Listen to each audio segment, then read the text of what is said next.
12 साल की उम्र से पाकिस्तान का नाम आलमी सतह पर रोशन करने वाली टेनिस स्टार महक खोकर, जिन्होंने पाकिस्तान में टेनिस के फरोग के लिए बहुत सी काविशें की, पीसीबी प्रेजेंटर और बहुत से इंटरनेशनल प्रोग्राम होस्ट करने के बाद अब महक सुनो न्यूज के प्रोग्राम स्पोर्ट्स ऑन को बतौर को होस्ट ज्वाइन कर चुकी हैं।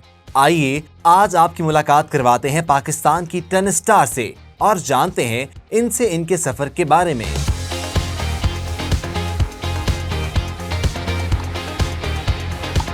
हमारे पास बहुत ज़्यादा टैलेंट है, इंतहाई किस्म का टैलेंट है और बहुत ज़्यादा मेहनती प्लेयर्स भी हैं। बहुत ज़्यादा मेहनत करते हैं, उनको कुछ मिलता नहीं है इन रिटर्न। आपने कैसे सोच लिया 12 साल की उम्र में ही? मेरी अम्मी पैदा स्कॉटलैंड में हुई थी, शादी के बाद सिर्फ वही अपनी फैमिली से इधर आई थी। ठीक है। तो वो भी जब छोटी थी तो वो टेनिस बहुत शौक से देखती थी। स्टैमिना के लिए आप क्या क्या करती हैं? जिम जाती हैं, वॉक करती हैं, जॉगिंग करती हैं? वॉक तो दूर की बात है, आपको लॉन्ग रनिंग होती है, लेकिन लॉन्ग रनिंग आप आजकल कम करते हैं, ज़्यादा ऐसी फिटनेस करते हैं जिसमें आपकी एजिलिटी एंड स्टफ इन्वॉल्व्ड हो और उससे ही आपको कार्डियो।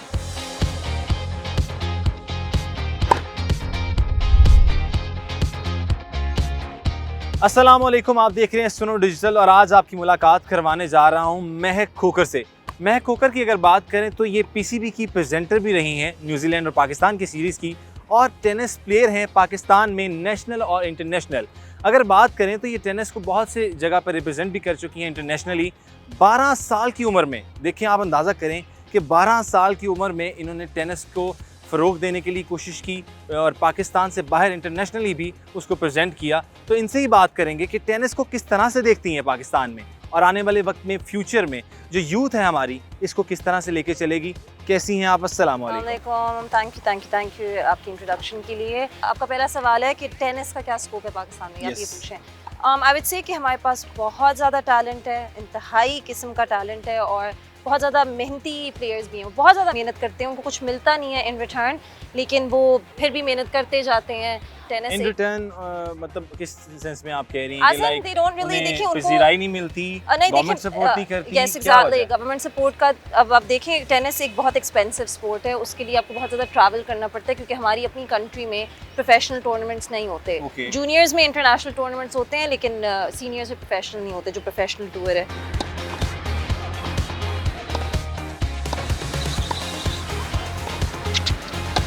अभी भी हम जाते हैं, पाकिस्तान को इंटरनेशनली रिप्रेजेंट करते हैं। मेंस में डेविस कप हो गया, वुमेन्स में Billie Jean King cup, Fed Cup हो गया, जिसका हिस्सा मैं अभी हूँ। मैं खेलने जाऊंगी मलेशिया में। एक्साइटेड हैं? या वेरी एक्साइटेड।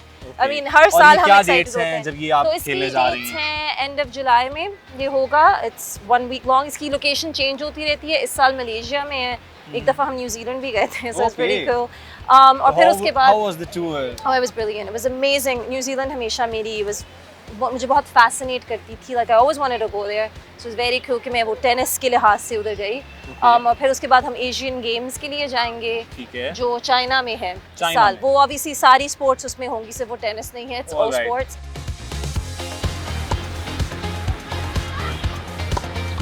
आपने कैसे सोच लिया 12 साल की उम्र में ही? एक्चुअली मैं कहूँगी कि मैं अपनी फैमिली को क्रेडिट दूंगी, अपने अब्बू को क्रेडिट दूंगी, क्योंकि मेरी जो फैमिली है वो ओवरऑल स्पोर्ट्स की बहुत शौकीन है। मेरी अम्मी की साइड से भी, अब्बू की साइड से भी। मेरी अम्मी पैदा स्कॉटलैंड में हुई थी, बड़ी भी उधर हुई थी। From Scotland? I mean, I have the Scottish accent. I was born there and I also lived there on and off. So मेरी जो अम्मी थी वो वहाँ पैदा हुई थी, वहाँ बड़ी हुई थी, सब कुछ। शादी के बाद सिर्फ वही अपनी फैमिली से इधर आई थी। ठीक है। तो वो भी जब छोटी थी तो वो टेनिस बहुत शौक से देखती थी। मैं जाती थी टेनिस कोर्ट पे, ऑब्वियसली टेनिस कोर्ट मेरे घर में तो नहीं था, तो मैं जाके खेलती थी। तो उस वक्त बस वो एक आ गई थी चीज़, मुझे एक स्किल आ गया था बहुत छोटी उम्र में।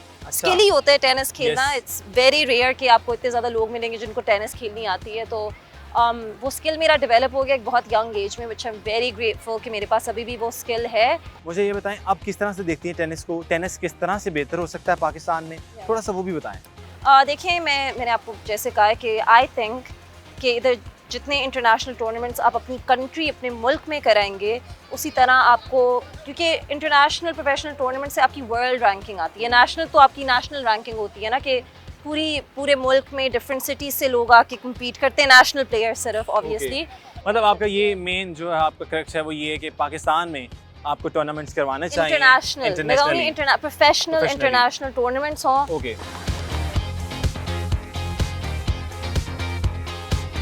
अच्छा महक, मुझे ये बताएं कि अभी फ्रेंच ओपन एक टूर्नामेंट गुजरा है पिछले दिनों, मेन एंड फीमेल, तो उसके बारे में क्या कहना चाहती हैं, एनालिसिस क्या करती हैं, कौन अच्छा खेला, किस टीम ने अच्छा परफॉर्म किया, और उसमें मेल में कौन विन किया और फीमेल में? मेंस में जो कंटेंडर्स थे ऑब्वियसली जो राफेल नडाल है, 22 टाइम ग्रैंड स्लैम चैंपियन है, रोलांड गैरोस वो 14 दफ़ा जीत चुका है आई बिलीव। उसका जो रिकॉर्ड है इट इज़ आई वुड से अनअचीवेबल। उसको कहते हैं किंग ऑफ क्ले।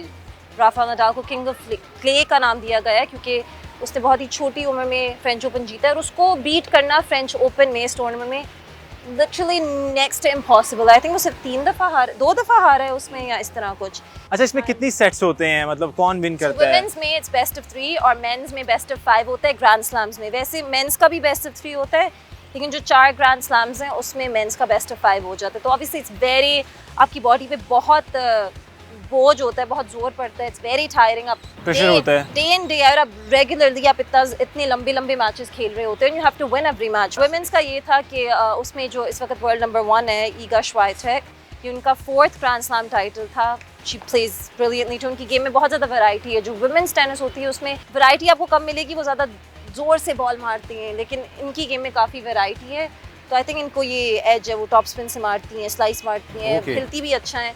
तो वो 3 सेट्स में बहुत ही उनका टफ फाइनल मैच गया था, 3 सेट्स में वो जीती अपना 4th grand slam title. So yeah it's great for her as well. वो अभी भी नंबर 1 है। अच्छा, इसके स्टैमिना के लिए आप क्या क्या करती हैं? जिम जाती हैं, वॉक करती हैं, जॉगिंग करती हैं? वॉक तो दूर की बात है, आपको लॉन्ग रनिंग होती है, लेकिन लॉन्ग रनिंग आप आजकल कम करते हैं, ज़्यादा ऐसी फिटनेस करते हैं जिसमें आपकी एजिलिटी एंड स्टफ इन्वॉल्व्ड हो, और उससे ही आपको कार्डियो ज़्यादा मिल रही है, आपका स्टैमिना बढ़ रहा है।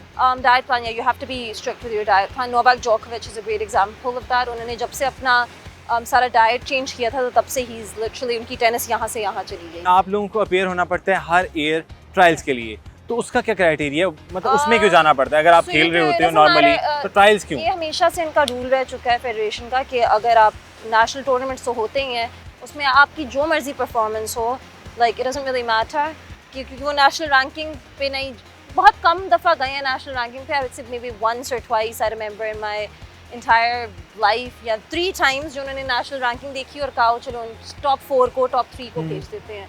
लेकिन वैसे हमारे हर साल ट्रायल्स होते हैं जिसमें इन्विटेशन ओनली होता है, तो उसमें सिर्फ टॉप 8 प्लेयर्स को बुलाया जाता है।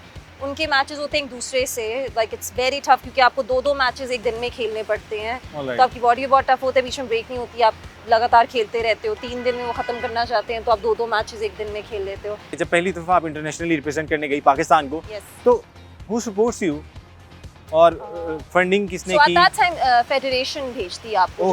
पाकिस्तान टेनिस फेडरेशन है, तो उन्होंने भेजा था, उन्होंने सिलेक्ट की थी। It was me, it was this other girl, 2-3 लड़के थे, तो हम सबको एक साथ उन्होंने भेजा था।